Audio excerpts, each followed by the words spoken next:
Farrán Santiago, estudiante de la Universidad de los Andes. En esta oportunidad compartiré con ustedes el desarrollo del tema intitulado Teoría General del Derecho Tributario, perteneciente a la Unidad Curricular Legislación Fiscal Venezolana, dictada por el docente facilitador José Ladio Flores Díaz.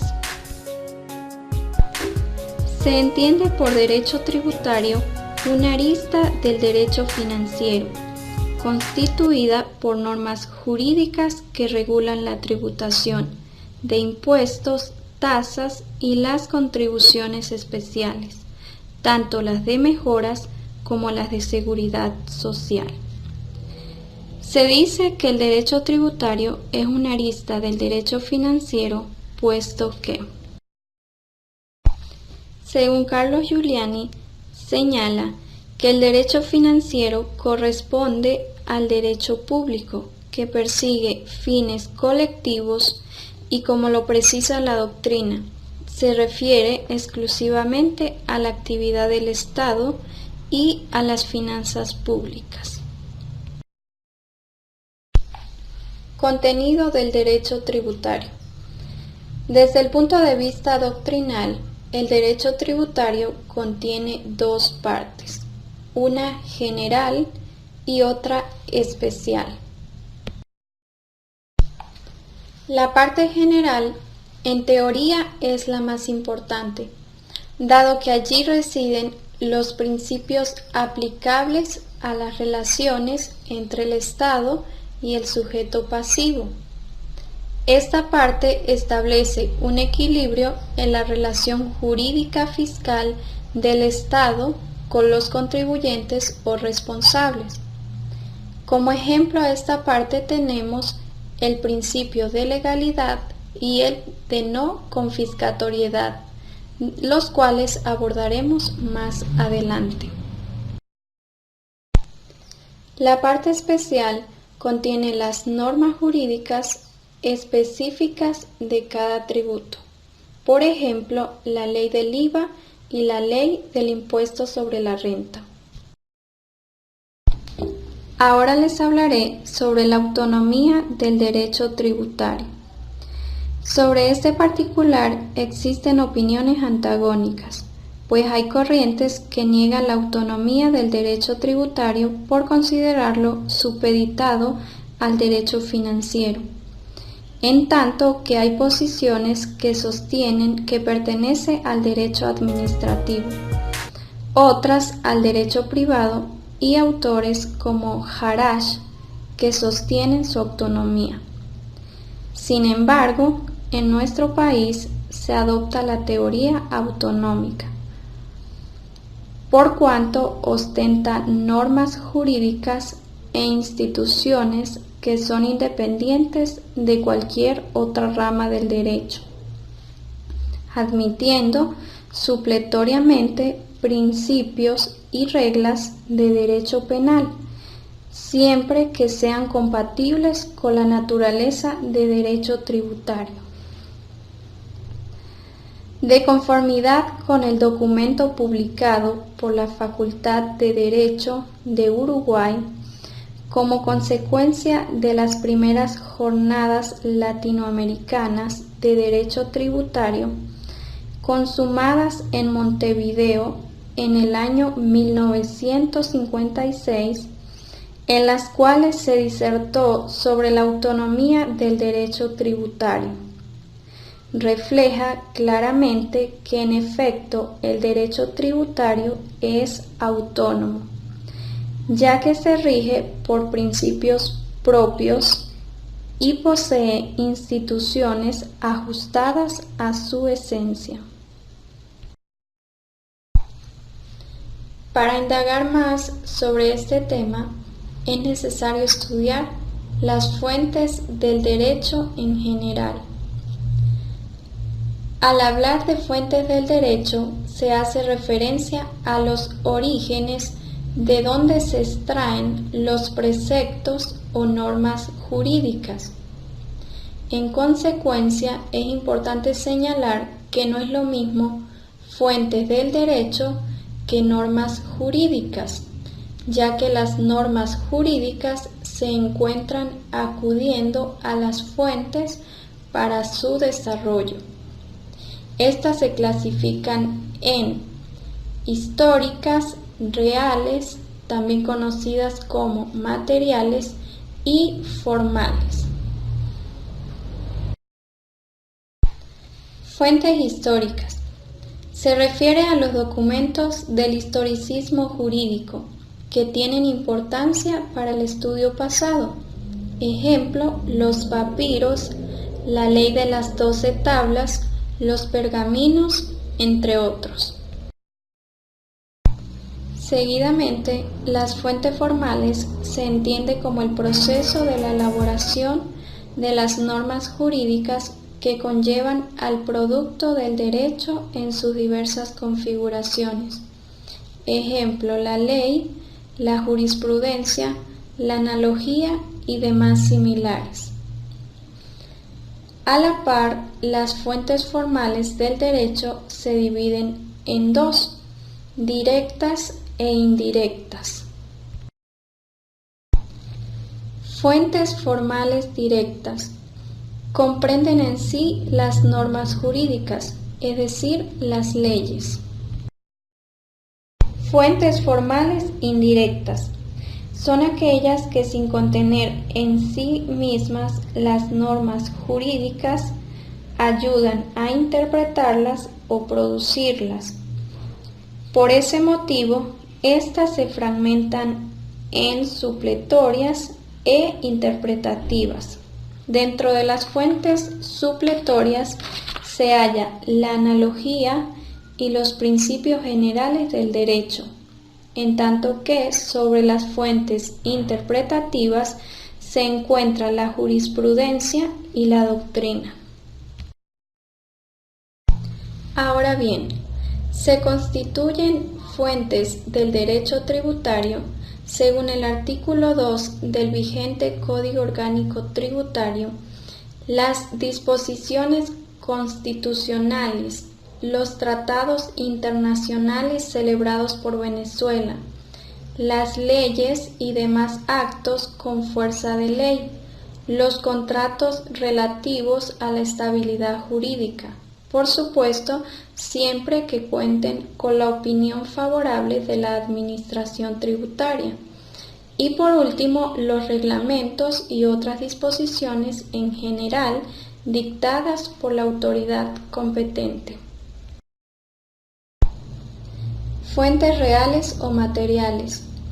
Están representadas por los distintos fenómenos sociales, religiosos, económicos, políticos y otros afines, que determinan el contenido de las fuentes formales. Como ya he mencionado sobre la analogía anteriormente, es importante conocer que el artículo 6 del vigente Código Orgánico Tributario dice que ésta es admisible para colmar vacíos legales, pero en virtud de ella no puede crearse tributos, exenciones, exoneraciones ni otros beneficios, tampoco tipificar ilícitos ni establecer sanciones. Principios generales del derecho tributario. Principio de legalidad, conocido también como principio de reserva legal. Se halla consagrado en el artículo 317 de la Constitución Nacional. Según este principio, el Estado no podrá cobrar impuestos, tasas ni contribuciones especiales que no estén establecidos en la ley, así como tampoco podrá otorgar exenciones, exoneraciones ni cualquier otra forma de incentivo fiscal, sino en los casos señalados por la ley. Principio de generalidad, sustentado en el artículo 133 de la Constitución Nacional, establece que toda persona tiene el poder de coadyuvar con el gasto público a través del pago de impuestos, tasas y contribuciones especiales, siempre y cuando estén constituidas en una ley. Principio de igualdad, enmarcado dentro del artículo 21 de la Carta Magna. Proyecta que todas las personas son iguales ante la ley. No obstante, en materia tributaria, significa que la ley debe respetar la igualdad en la carga tributaria. Por ese motivo, la doctrina internacional expuesta por el Dr. Haraj sostiene que el principio de igualdad tributaria es un límite para el cuerpo legislativo de un Estado, dado que los legisladores deben procurar que se dé un tratamiento igualitario a los contribuyentes o responsables. Principio de progresividad, también conocido como principio de proporcionalidad. Se encuentra estatuido en el artículo 316 de la Constitución Nacional y a nivel doctrinal se describe como la fijación de los tributos en proporción a la capacidad contributiva del sujeto pasivo, es decir, que a mayor ingreso, mayor será la carga contributiva. Principio de justicia tributaria. Se halla en el artículo 316 de la Constitución Nacional, al igual que el anterior. Acá se entiende que un tributo es justo en la misma medida en que grave a todos con igual intensidad. Principio de no confiscatoriedad. Propugna que un tributo no puede absorber todo o parte de la propiedad o renta del sujeto pasivo, motivo por el cual es pertinente hablar del artículo 115 de la Constitución Nacional, el cual erige el derecho a la propiedad, entendido como el derecho que tiene toda persona al uso, goce, disfrute y disposición de sus bienes, pudiendo ser declarada la expropiación única y exclusivamente por causa de utilidad pública o interés social, a través del pago oportuno generado dentro del proceso de jurisprecio, señalado en sentencia judicial firme. Principio de prohibición de pago en servicios personales. Dicta que no podrá establecerse ningún tributo pagadero en servicios personales. Principio de no retroactividad o de irretroactividad. Artículo 24 de la Constitución Nacional. Acá se observa claramente que ninguna posición legislativa tiene efecto retroactivo, salvo el caso de imposición de menor pena. Ahora bien, en materia tributaria, la excepcionalidad de la retroactividad de la ley aplica solo en el siguiente supuesto: que suprima o establezca sanciones privativas de libertad que favorezcan al infractor. Conozcamos ahora sobre la interpretación de la ley tributaria. El artículo 4 del vigente Código Civil venezolano señala que a la ley debe atribuírsele el sentido que aparece evidente del significado propio de las palabras, tanto por la conexión entre ellas y a la intención del legislador. Bajo un enfoque específico, el artículo 5 del Código Orgánico Tributario tipifica que la interpretación de la norma tributaria se realiza en función a todos los métodos admitidos en derecho, atendiendo a su significado económico y llegando a resultados restrictivos o extensivos. En función a esta norma jurídica, pareciera ser que en principio Al prevalecer el significado económico, se deja a un lado las teorías que propugnan que la norma tributaria, en caso de duda, se interpreta in dubio contra fiscum o in dubio pro fiscum, es decir, en contra del fisco o a favor del fisco. Sin embargo, según el doctrinario Giuliani, al considerar la interpretación en su significado económico, sostiene que a nivel mundial es un criterio de interpretación aceptado, siempre y cuando se den dos condiciones. La primera, que el concepto económico sea un criterio de interpretación y no el único. Y la segunda, que se aplique a favor o en contra del sujeto pasivo, y no solo en su contra, como suele suceder en la administración pública. Es pertinente acotar que según la norma jurídica en comento, si el resultado de interpretación es restrictivo, el mismo sería a favor del fisco, y si por el contrario el resultado de interpretación es extensivo, entonces sería en contra del fisco. Métodos de interpretación a la norma jurídica.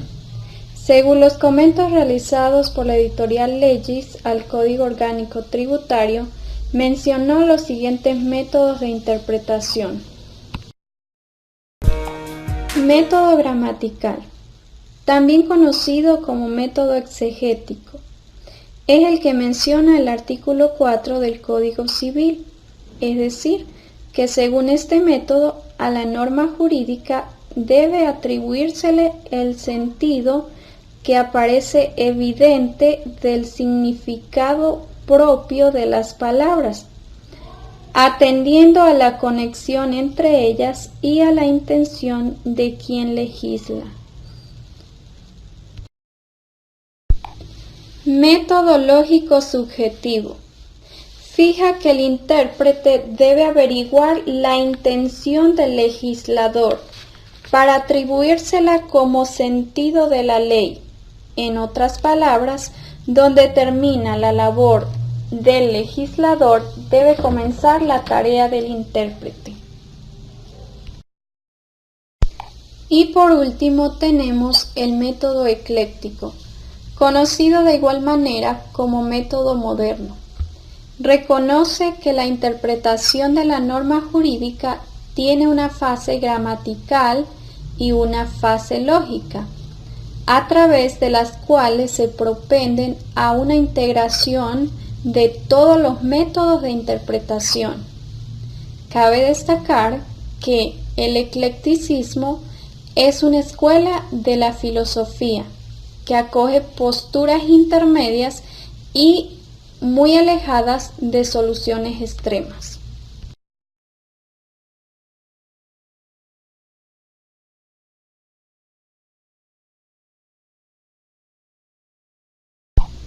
Considerando oportuno, y ya para finalizar, quiero compartir con ustedes lo que menciona el libro de Romanos, específicamente el capítulo 13, desde el versículo 1 al 8, versión Reina Valera 1960. Sométase toda persona a las autoridades superiores, porque no hay autoridad sino de parte de Dios, y las que hay por Dios han sido establecidas, de modo que quien se opone a la autoridad, a lo establecido por Dios resiste, y los que resisten acarrean condenación para sí mismos. Porque los magistrados no están para infundir temor al que hace el bien, sino al malo. ¿Quieres pues no temer la autoridad? Haz lo bueno, y tendrás alabanza de ella, porque es servidor de Dios para tu bien. Pero si haces lo malo, teme, porque no en vano lleva la espada, pues es servidor de Dios, vengador para castigar al que hace lo malo, por lo cual es necesario estarles sujetos, no solamente por razón del castigo, sino también por causa de la conciencia. Pues por esto pagáis también los tributos, porque son servidores de Dios que atienden continuamente a esto mismo. Pagad a todos los que debéis, al que tributo, tributo, al que impuesto, impuesto, al que respeto, respeto, al que honra, honra. No debáis a nadie nada, sino el amaros unos a otros, porque el que ama al prójimo ha cumplido la ley.